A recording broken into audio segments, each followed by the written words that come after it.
Hello, welcome back to Rev Endurance Sports and what I believe is going to be a rant, but we'll see.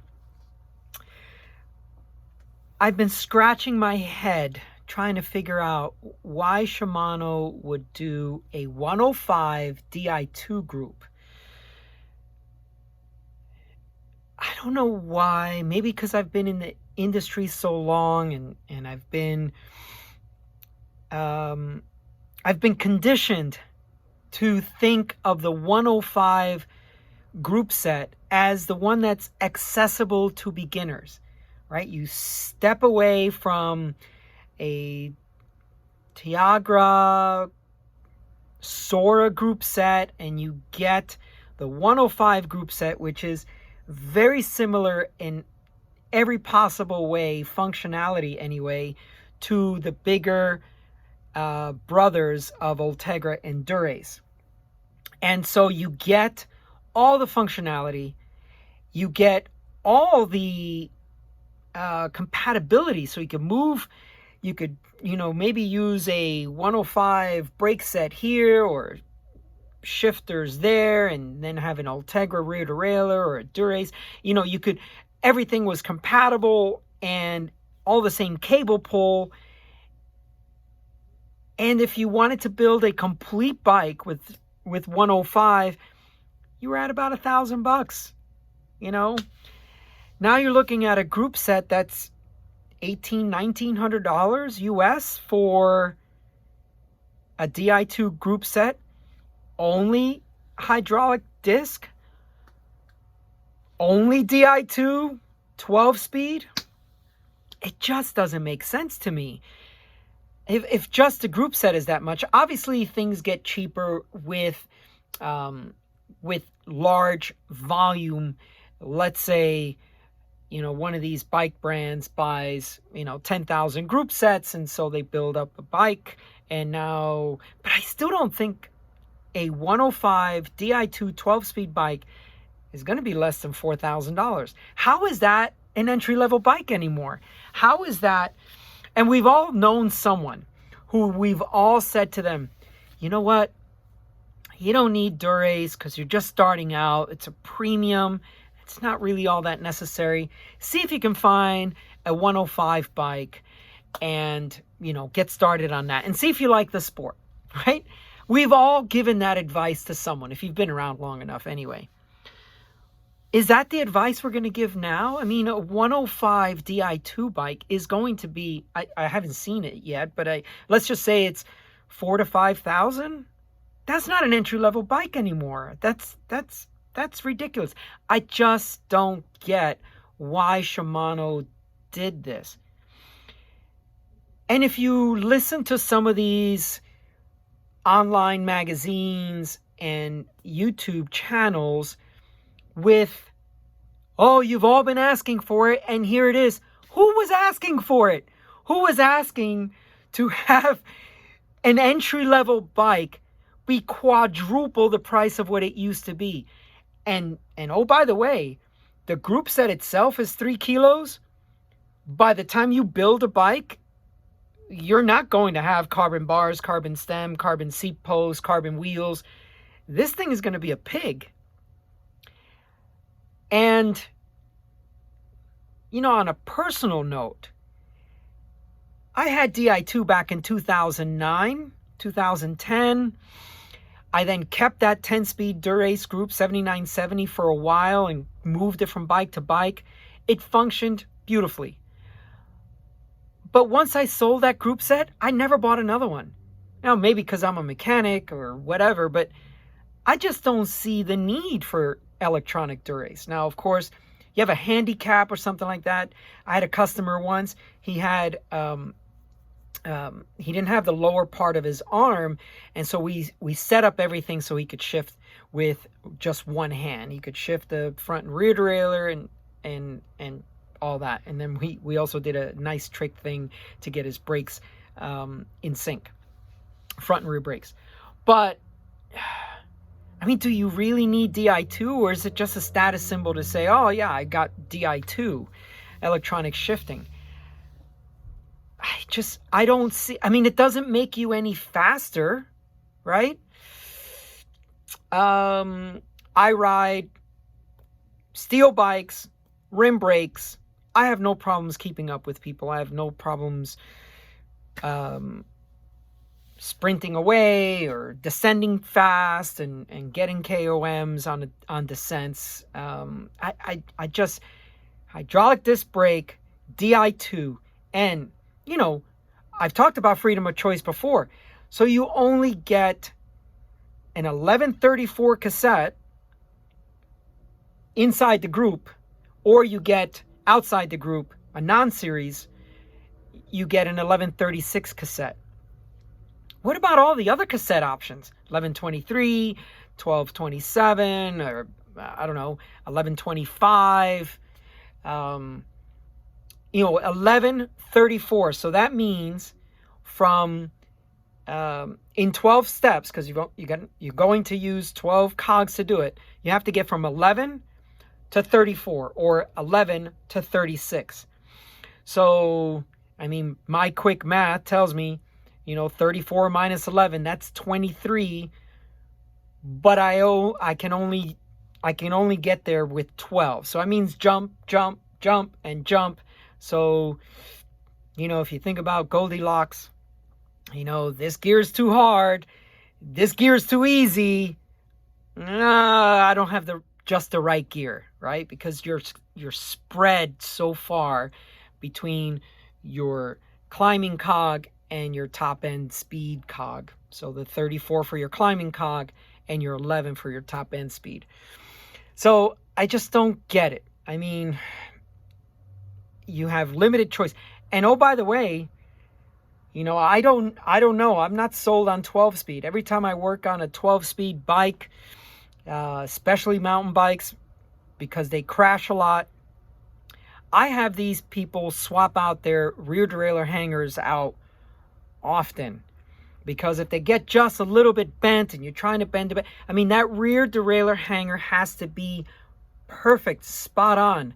I mean, if you think about it, you had a space where you had 10, well, you can go back even further. You had 9 cogs, now you had 10, then 11 cogs, now you got 12 cogs. In that same space, your chain is narrower and the space between the cogs is narrower. So you need that rear derailleur hanger to be perfect.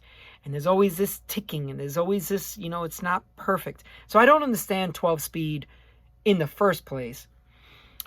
But let's just say, okay, 12 speed, but then you just don't have that preciseness of the shifting. And one by is another discussion altogether. I think that's a stupid idea for road bikes, but it depends on where you live. But so anyway, 12 speed, you got to make sure that your derailleur hanger is spot on, or replace it, because you're never going to dial in the shifting right.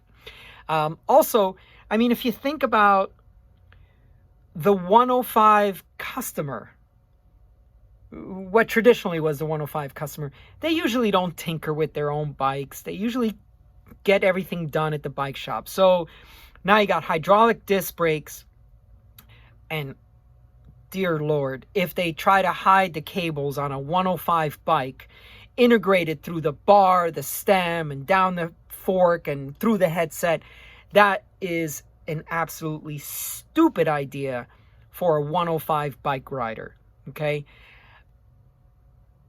They usually don't tinker with their own stuff. So now they will have to take their bike to the bike shop, which means I'm in a position of power, because I have to get the parts for them. I have to do the brake bleed for them. I have to do the cable routing, the hydraulic line routing. I just don't get it. I mean, I've gone on and on about integrated cables and integrated, just on the mechanical side, let alone on the hydraulic side. So, why not?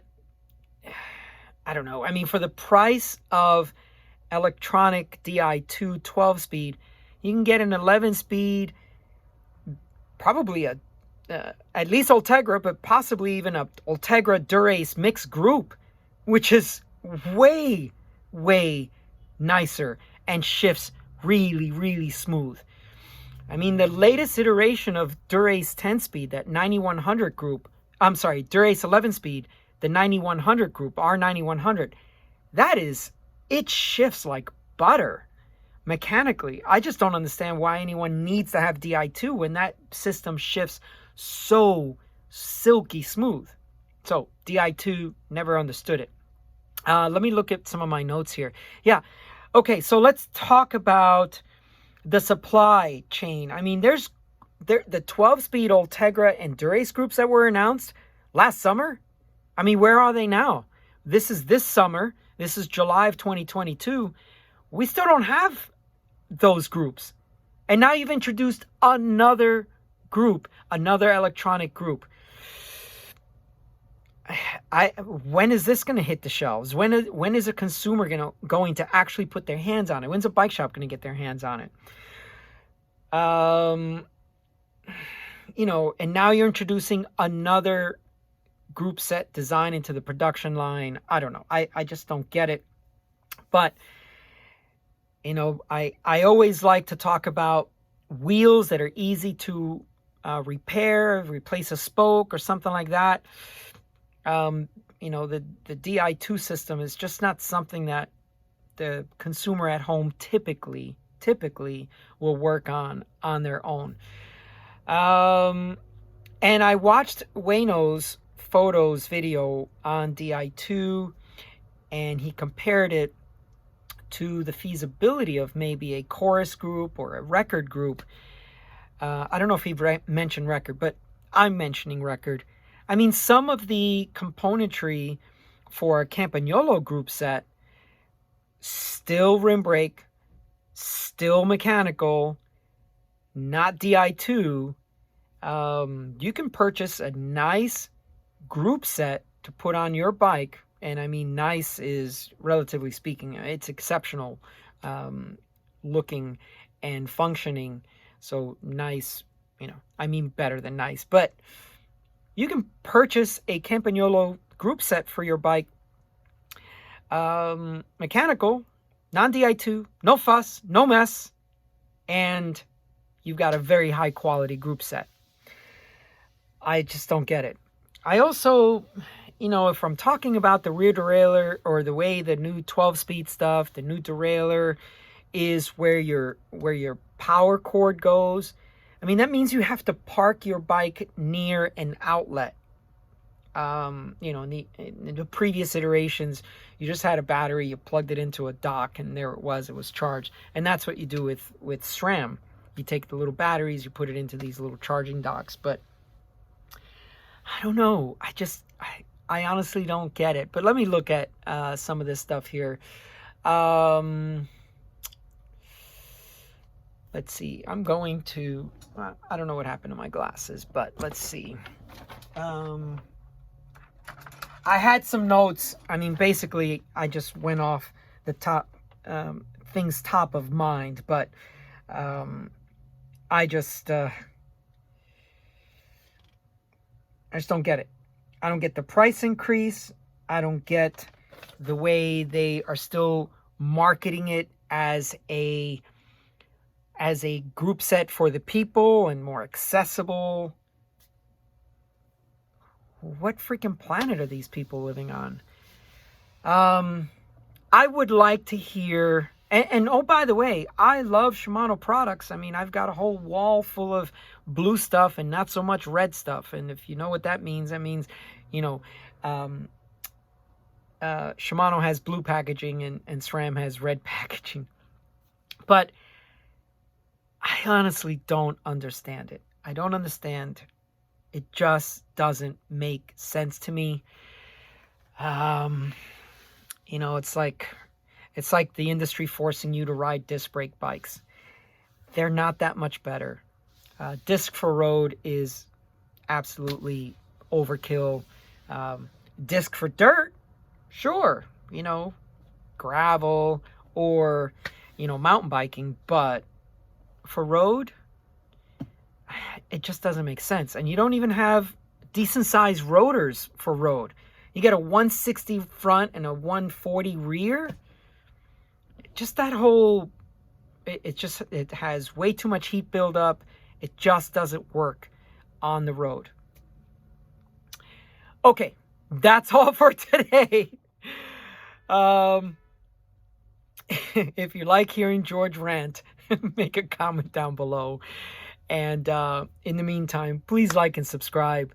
Please give me your comments down below. I'm very curious to hear how many of you are lining up to buy your your Di2 105 group set.